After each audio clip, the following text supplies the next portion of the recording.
oxígeno y glucosa. Al aumentar el gasto de oxígeno y glucosa, usted va a liberar de sus músculos, los músculos que están trabajando en ese momento, más ácido láctico, que es una molécula ácida, y va a bajar el pH. Estos dos señores van a generar también que la curvatura se empiece a desplazar hacia la derecha, por lo que va a haber mayor liberación de oxígeno para los músculos que en ese momento están trabajando. ¿Bien?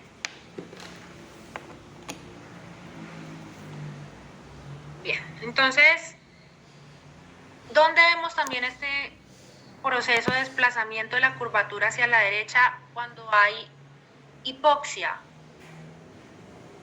¿Qué quiere decir hipoxia? Disminución de oxígeno en los tejidos. Por ejemplo, cuando ustedes van a un sitio que tiene más altitud, como Bogotá, uno en Bogotá viniendo de acá de Neiva, usted se pone a hacer ejercicio en Bogotá, usted se supone que se muere, porque su cuerpo no está acostumbrado a esa altura, principalmente. Bien, entonces, en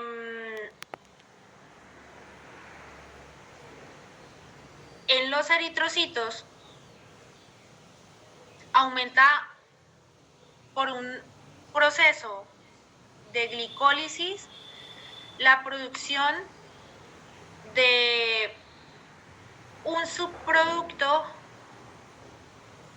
que se conoce como 2,3-bifosfoglicérico, que se va a unir a cierta parte de la hemoglobina. Bien, se une una parte en la hemoglobina que se conoce como cadenas beta, que va a generarme la afinidad por el oxígeno.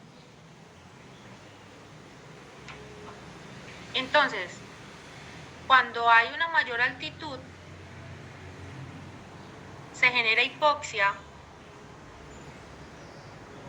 porque hay mayor producción de esta molécula de 2,3-DPG, que me reduce esa afinidad por oxígeno, ¿sí? Y me va a aumentar su liberación en aquellos tejidos que lo demanden. Bien, entonces este es otro ejemplo, la altitud, los músculos que empiezan a trabajar más, ¿bien? O de forma normal los tejidos que por lo general en su demanda de oxígeno tisular por sus procesos normales, ¿sí? Generan esta mayor cantidad de dióxido de carbono. Entonces, en los anteriores principalmente es por la producción de dióxido de carbono. En este ejemplo produce desviación a la izquierda por mayor producción de esta sustancia 2,3-DPG.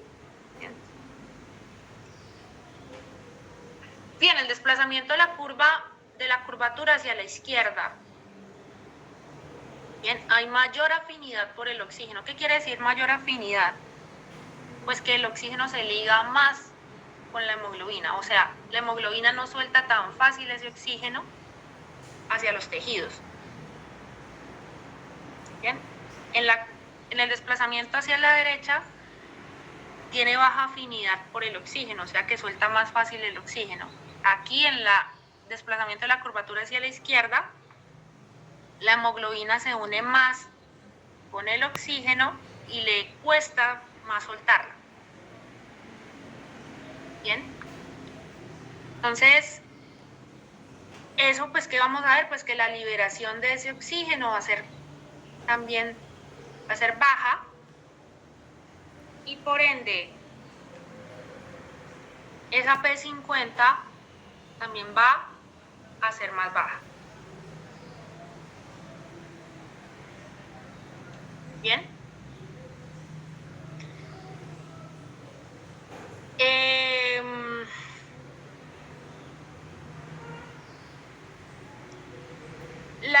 hemoglobina a nivel fetal,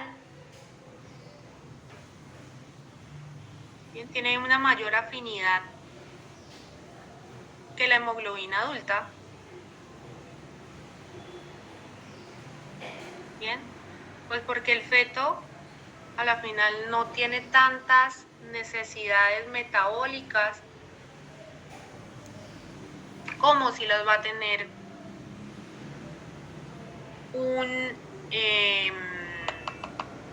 una persona que ya tiene una vida normal. Bien, esto ya lo sabemos. Entonces, ¿cómo se transporta el dióxido de carbono en la sangre?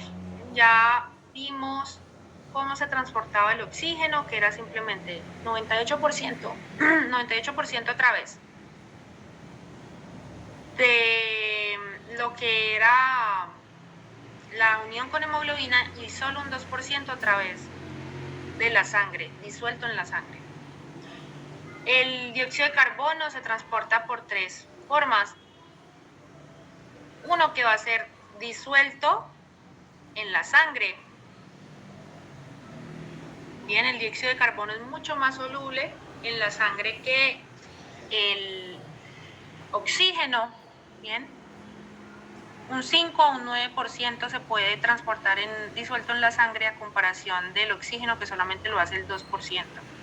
Bien, la unión con hemoglobina, aproximadamente un 20% se une con la hemoglobina. Y gases que pueden llegarse a modificar. Bien, entonces estos gases modificados por medio de un proceso que se conoce como anhidrasa carbónica, que se da dentro del glóbulo rojo, pueden transportarse hasta llegar al punto donde necesitan hacer su liberación.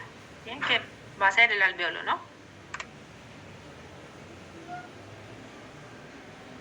Bien. Entonces, la unión de esa hemoglobina, que ya lo dijimos, con el dióxido de carbono va a reducir la afinidad con el oxígeno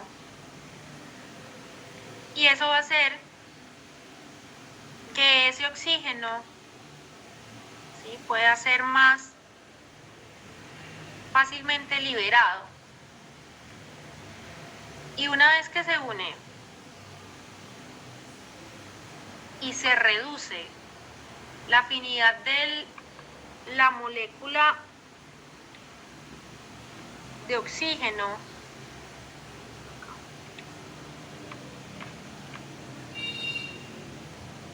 con el dióxido de carbono,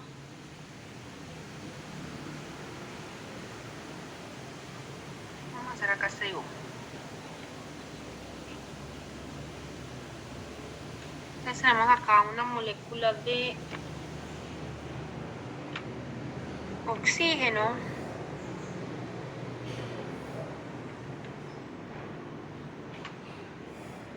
dibujamos el dióxido de carbono de negrito. Bien, entonces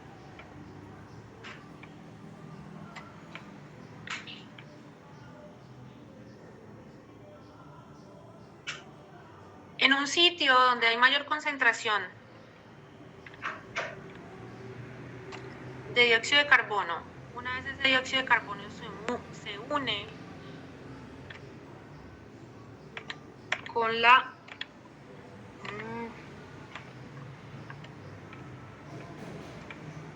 hemoglobina, bien, va a generar que la unión o ese entrelazamiento fuerte que tenía el oxígeno con la hemoglobina disminuya.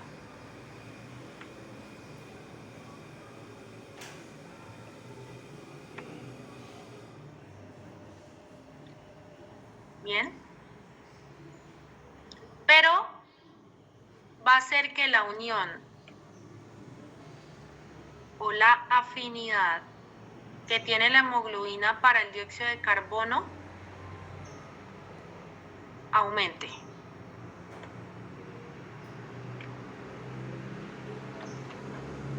Bien, a esto que ocurrió aquí se le conoce como efecto Bohr.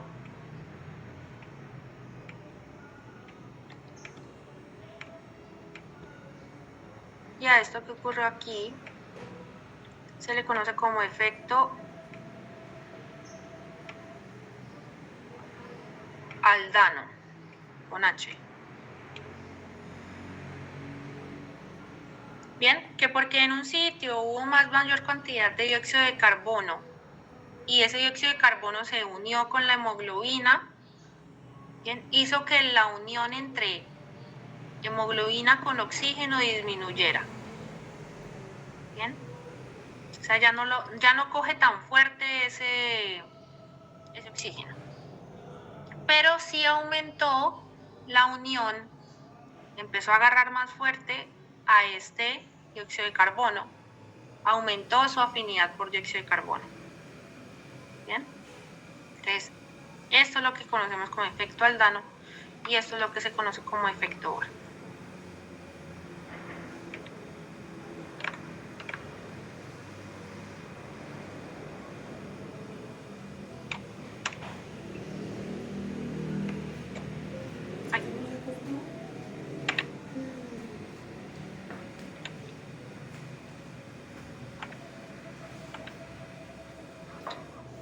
Bien.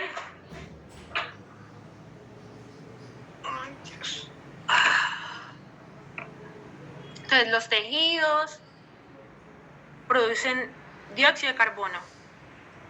Ese dióxido de carbono se une con la hemoglobina, que va a disminuir la unión entre la hemoglobina para el oxígeno. Va a cambiar la curva de disociación hacia la derecha. ¿Para qué? Para que se libere más oxígeno hacia los tejidos y va a aumentar la afinidad de la hemoglobina para el dióxido de carbono.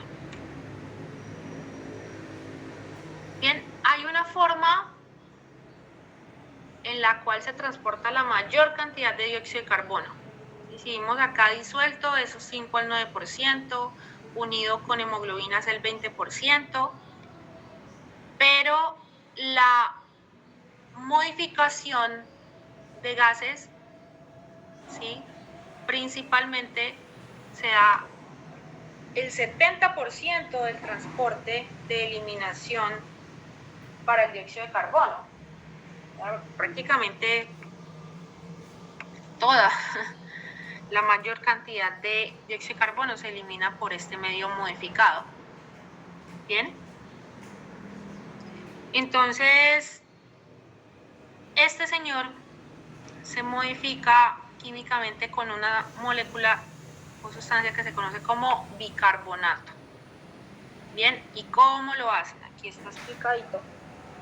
Este señor, que son las células de los tejidos, ¿sí?, van a pasar a la sangre, a los vasos sanguíneos. El dióxido de carbono se difunde fácilmente hacia la sangre, luego difunde hacia el glóbulo rojo, donde este dióxido de carbono se hidrata con agua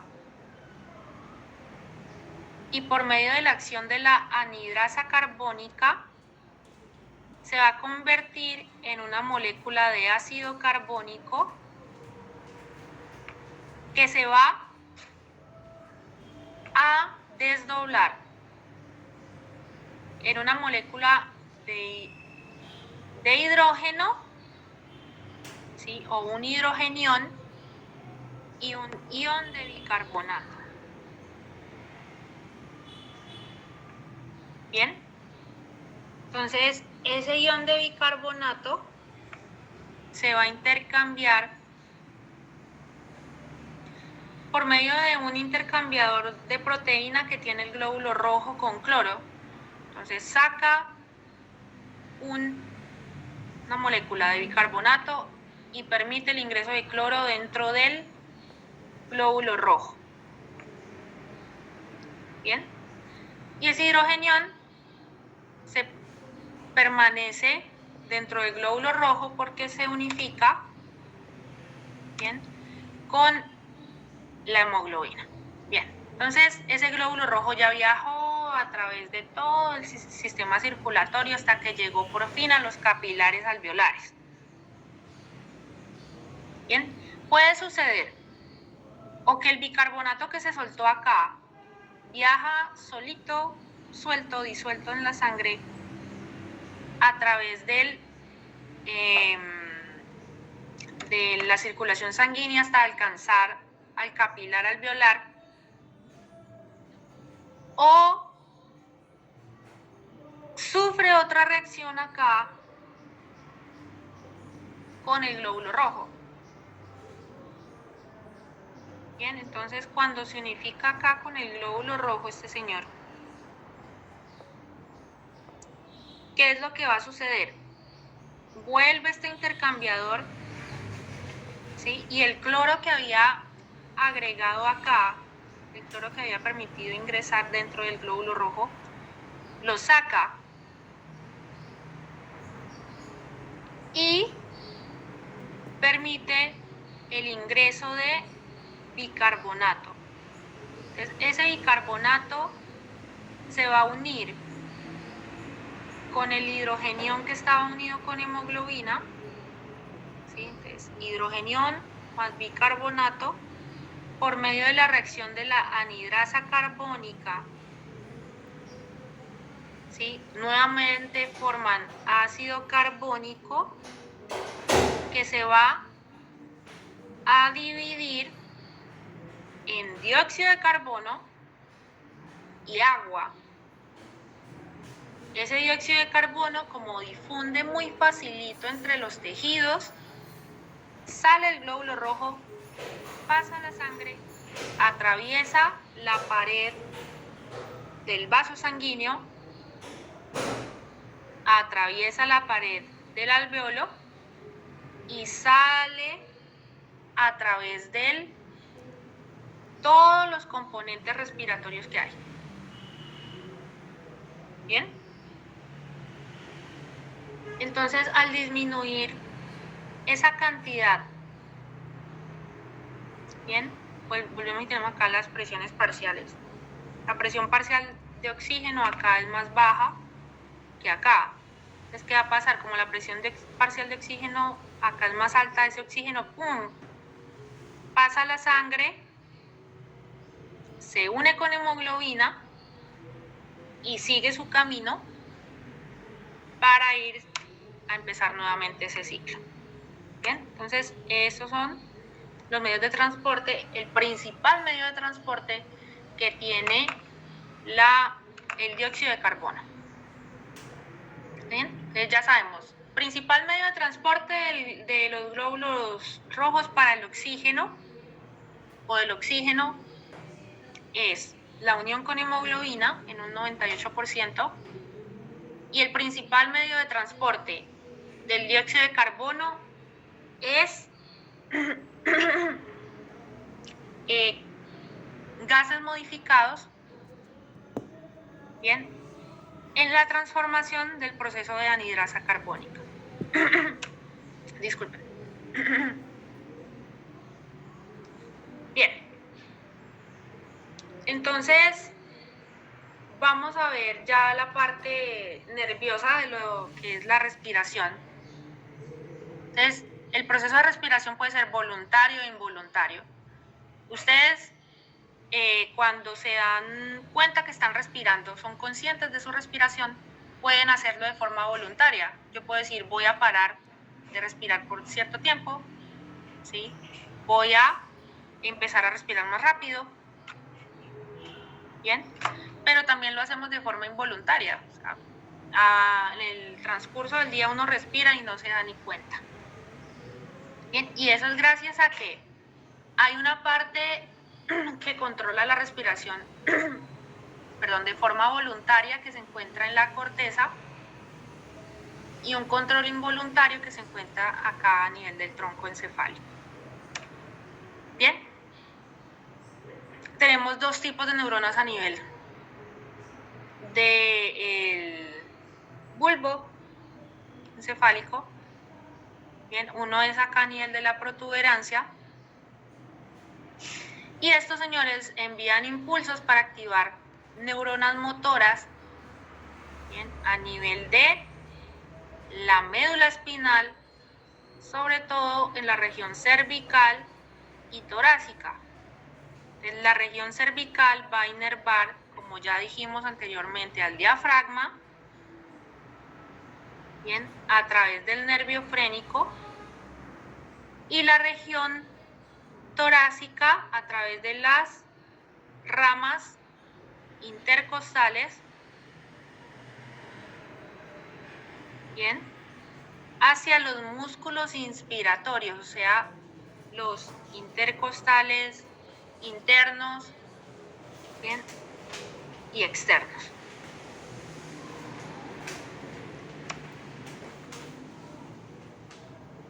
En el tronco encefálico,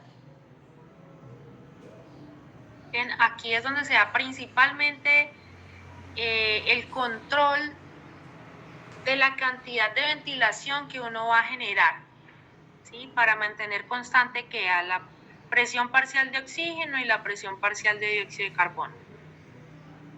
Bien, tenemos células que se conocen como células marcapasos, por decirlo así, a nivel de la médula oblongada, que me van a generar el ritmo respiratorio. Bien, entonces esas celulitas que se encuentran aquí a nivel del núcleo reticular lateral de la médula, bien, y el núcleo ambiguo, están esas células marcapasos, que a este complejo se le conoce como complejo Prebatzinger. Bien, entonces células marcapasos, aquellas aquí para nivel respiratorio, porque tenemos también células marcapasos en el corazón, a nivel respiratorio son las que marcan la frecuencia respiratoria, ¿bien? Dependiendo de la cantidad de dióxido de carbono o la presión parcial de dióxido de carbono o la presión parcial de oxígeno. Por eso es que cuando hay mayor cantidad de dióxido de carbono en el cuerpo, los pacientes entran en taquipnea, o sea, aumenta la frecuencia respiratoria. O cuando hay mayor cantidad de oxígeno en el cuerpo, que eso solo sucede cuando, por ejemplo, usted está bajo una suplementación de oxígeno artificial, ¿sí? La frecuencia respiratoria baja para aumentar la concentración de dióxido de carbono. ¿Bien? Entonces tenemos dos tipos de células principales a nivel de las neuronas en la médula, ¿sí? Uno que es el grupo respiratorio dorsal, que tienen que ver con la inspiración, y un grupo respiratorio ventral, que tienen que ver con las dos, tanto con la inspiración como con la expiración, pero principalmente este grupo respiratorio ventral me regula la parte expiratoria. Bien, entonces, como ya dijimos, la mayoría de las neuronas que están en el grupo respiratorio dorsal manejan la inspiración, y estas señoras se encuentran en un sitio que se conoce como el tracto solitario, que ya lo habíamos nombrado. Pasan muchas vías también para la parte de los sentidos. Bien, núcleo del tracto solitario, y va a encontrarse la inervación de dos nervios. Esto lo vimos en la parte de cardiología, que es el nervio vago y el glosofaríngeo. Bien, que ellos son como dos receptores, ¿sí? Principalmente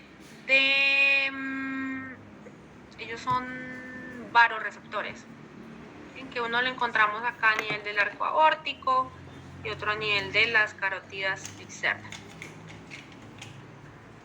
Bien, entonces son receptores aferentes periféricos, o sea, suben información hasta acá, hasta el grupo respiratorio dorsal.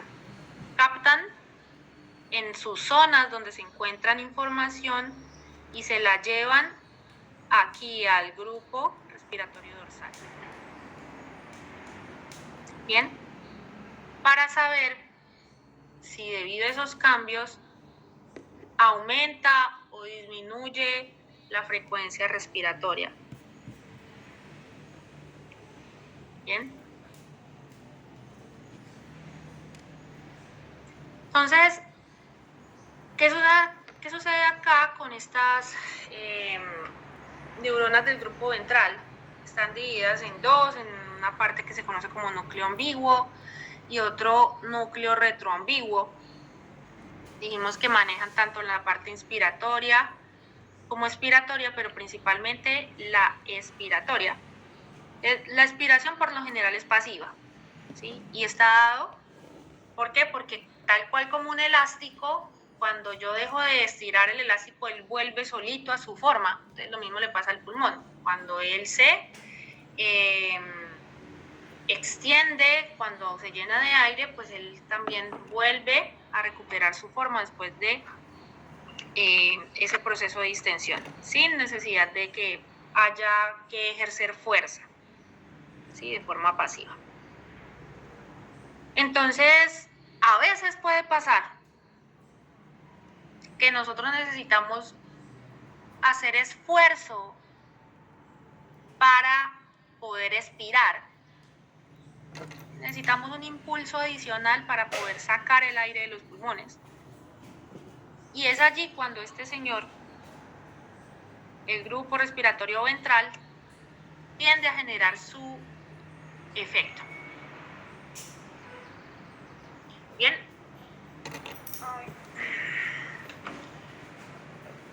Aquí en la médula tenemos dos grupos de neuronas a nivel de la protuberancia también, que se conoce como centro neumotáxico, que está en la protuberancia superior, y centro apneústico, que está en la protuberancia inferior. Entonces, este centro apneústico va a generar la estimulación de neuronas inspiratorias. ¿En dónde? En el grupo respiratorio dorsal, que es el que maneja la inspiración. Y el centro neumotáxico inhibe este centro apneústico, ¿sí? En algunas situaciones, para que apague estos centros inspiratorios. Bien, entonces, una estimulación en el centro apneústico puede llegar a generar un proceso de apneusis, ¿sí? Que son prácticamente un proceso de jadeo prolongado. Bien, seguido de, ¿cómo decirlo?, de una expiración muy corta, como movimientos pausados y seguidos de expiración. Bien, entonces las neuronas acá en este centro neumotáxico se encuentran en un sitio que se conoce como núcleo parabraquial.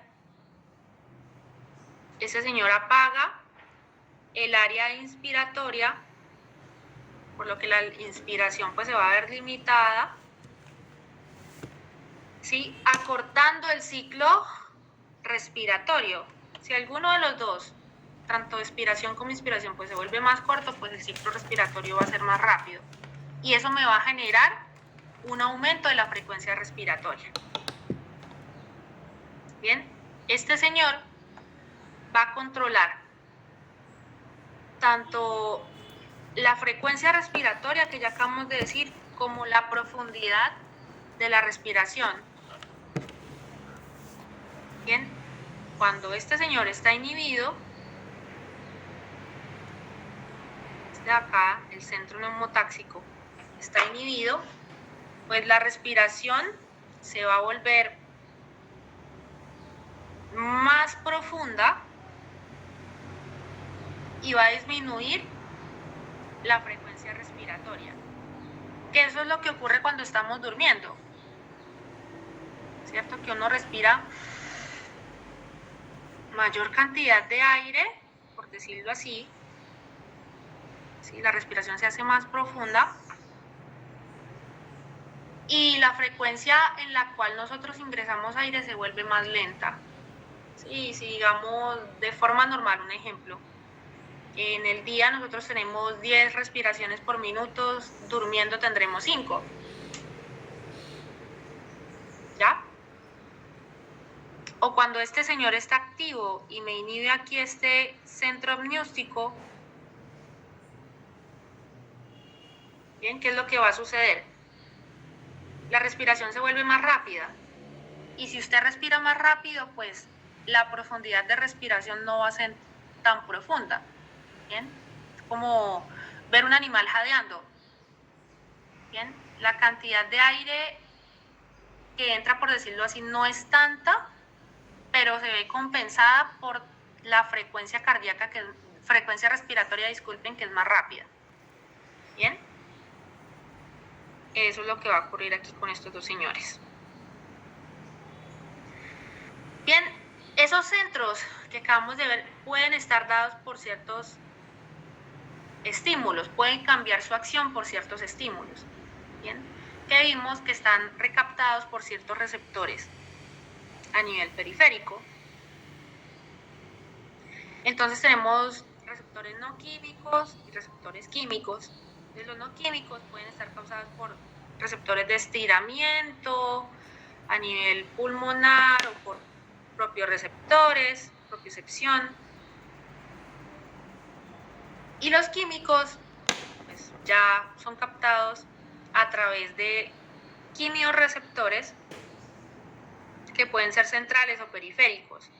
En los centrales principalmente se dan en una zona en el tronco encefálico que se conoce como zona quimiosensible o área quimiosensible. Y a nivel periférico, pues por los receptores que encontramos a nivel del arco aórtico y por las carótidas externas, que ahí ya involucra a los pares craneales vago y glosofaríngeo, ¿cierto? Que son receptores aferentes, llevan información hasta la parte central. Entonces, esa área quimiosensible que se encuentra a nivel de la médula ventral está muy cerquita del centro inspiratorio. Entonces, su objetivo final, ¿cuál es? Regular la respiración y mantener constante la concentración tanto de oxígeno como de dióxido de carbono como hidrogeniones a nivel sanguíneo. Por eso es que esos receptores mantienen pendientes de los cambios que estos señores puedan llegar a tener. Bien, entonces el dióxido de carbono y los hidrogeniones se detectan juntos. Bien, porque cuando uno aumenta, este señor también lo aumenta. Entonces tenemos acá células de un tejido X.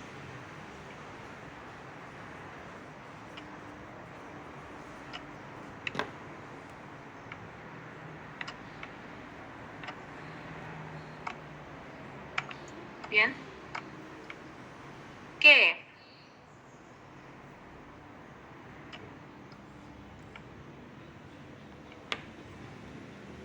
están necesitando, o sea, los niveles de oxígeno que tienen adentro están bajitos.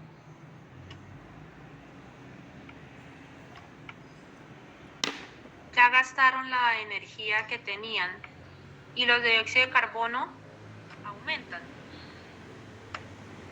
Cuando el oxígeno disminuye, bien, se producen más hidrogeniones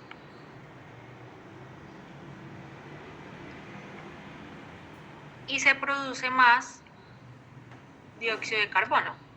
Esos dos señores tienden a aumentar. Entonces, esto viaja a través de la sangre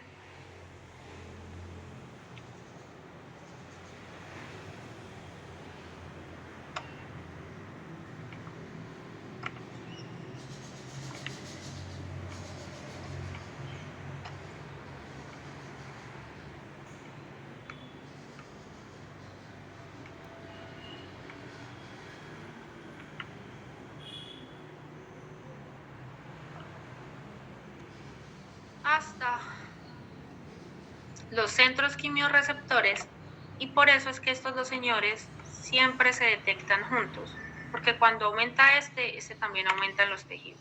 ¿Bien? Entonces, cuando hay demasiado de estos dos señores, como son sustancias ácidas, generan que el pH sanguíneo baje. Bien.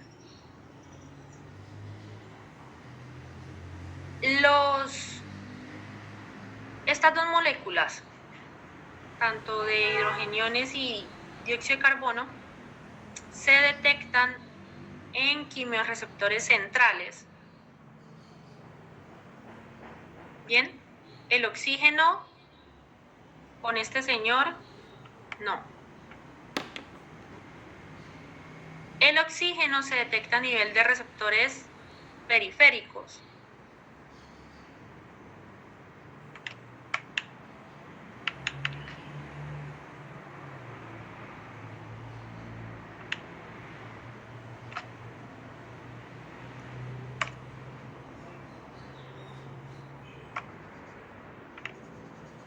Bien, entonces ese oxígeno se detecta a nivel de receptores periféricos. Entonces, ¿cómo será que hace este señor para detectar el dióxido de carbono con los hidrogeniones debido a esa baja de pH? Esa área quimiosensible es muy activa para detectar hidrogeniones, pero estos hidrogeniones pues obviamente no pueden atravesar esa barrera hematoencefálica porque ella es hermética. Pero el dióxido de carbono, como es un gas muy volátil, él sí puede atravesar las paredes de los vasos sanguíneos. Entonces, este señor sí pasa facilito, bien, y se logra detectar dentro de esa área quimiosensible. Bien.